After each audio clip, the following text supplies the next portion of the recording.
இரவு 10-15 மணிக்கு பணி முடித்து வீட்டிற்கு செல்லும் பொழுது நல்ல மழை. ராஜகுளம் அருகில் எனக்கு முன்னால் டிவிஎஸ் 50யில் சென்ற ஒரு பெண்மணியை ஓவர்டேக் செய்து சென்று விட்டேன். ஆனால் அவர்கள் பாவம், முழுமையாக மழையில் நனைந்து விட்டார்கள். பின்பக்கம் உடை முழுவதுமாக காற்றில் பறக்கிறது. அவர் உடலை மூடவில்லை. சொல்லலாம் என யோசித்தேன். அவங்க எப்படி எடுத்துக்குவாங்களோன்னு யோசித்து கடந்து வந்துட்டேன்.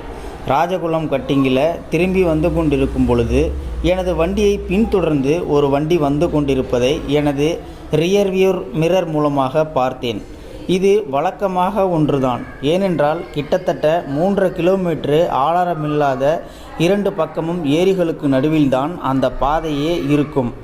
அதனால் பல பேர் தனியாக வர பயந்து ஏதோ ஒரு வண்டி வந்தால் அது கூடவே வருவாங்க. எனக்கு இது பலமுறை அனுபவம்.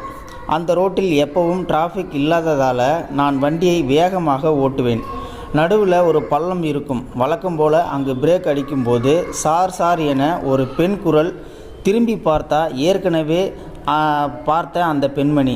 என்னம்மான்னு கேட்டால், குன்றத்தூரில் வசிக்கும் உடல்நிலை சரியில்லாத தன் மகளை பார்க்க சென்றதாகவும் இப்போது மழை வந்ததால் காத்திருந்து வந்ததாகவும் சொன்னார்.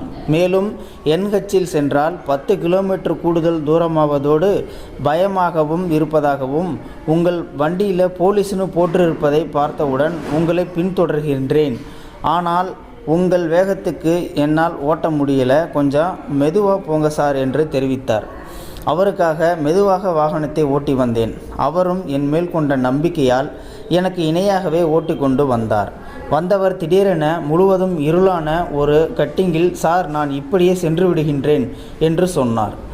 இங்கே போகாதீங்க, மெயின் ரோட்டில் போகலாம் என்று சொன்ன பொழுது அவங்க சொன்ன பதில் என்னை அப்படியே சாகடிச்சு போட்டுவிட்டது. பதில் இதுதான்: மழையில் ட்ரெஸ் மொத்தமும் நனைஞ்சிருச்சு சார், டவுனுக்குள்ளே போனால் வேடிக்கை பார்ப்பாங்க சார், அதனால் யாரும் இல்லாத இந்த வழியிலே போயிடுறேன்னு சொன்னாங்க. நம்ம மண்ணோட பெண்களின் நிலைமையை நினச்சி வேதனைப்பட்டு, இந்த சமுதாயத்தை நினச்சி வெக்கப்பட்டு, அவருக்கு தைரியம் கூறி மெதுவாக நகரத்திற்குள் பத்திரமாக அழைத்து வந்து விடை கொடுத்தேன். விசாரிக்கும் போது பேருந்து நிலைய அருகில் உள்ள பிரபல மருந்து கடையில் வேலை செய்வதாக தெரிவித்தார். மிகவும் நன்றி சார் என கூறிவிட்டு தான் சென்றார். எவனோ 4 பேர் செய்த செயலுக்கு ஒட்டுமொத்த காவல்துறையை எல்லாரும் திட்டுக்கிட்டு இருக்கும் பொழுது, வண்டியில் போலீஸ்னு எழுதியிருந்த ஒற்றை வார்த்தையை நம்பி பின்தொடரும் இந்த மாதிரி மக்களுக்கு போலீஸ்னால் நமக்கு பாதுகாப்புன்னு இப்போவும் நினைக்கிற நல்ல உள்ளங்களுக்காக இன்னும் எவ்வளவு தூற்றுதல்கள் தாக்குதல்கள் வந்தாலும் எங்கள் பணியை தொடர்ந்து செய்து கொண்டே இருப்போம் என்று அந்த காவல் அதிகாரி சொல்லியிருக்காரு. ஸோ நண்பர்களே, அந்த பெண்ணுக்கு உதவிய இந்த காவல் அதிகாரியை நம்ம கண்டிப்பாக பாராட்டியே ஆகணும். நீங்கள் அந்த காவல் அதிகாரியை பாராட்டணும் அப்படின்னு நினச்சிங்கன்னா இந்த பதிவுக்கு கீழே இருக்கிற கமெண்ட் செக்ஷனில் மறக்காமல் சொல்லுங்கள். இந்த பதிவு பிடிச்சிருந்தா ஒரு லைக் பண்ணிக்கோங்க. இந்த பதிவை முடிஞ்ச அளவுக்கு மற்றவங்களுக்கும் ஷேர் பண்ணுங்கள். அப்படியே நம்ம சேனலை சப்ஸ்கிரைப் பண்ணிக்கோங்க. மறக்காமல் பெல் சிம்பிளையும் கிளிக் பண்ணிக்கோங்க. நன்றி, வணக்கம்.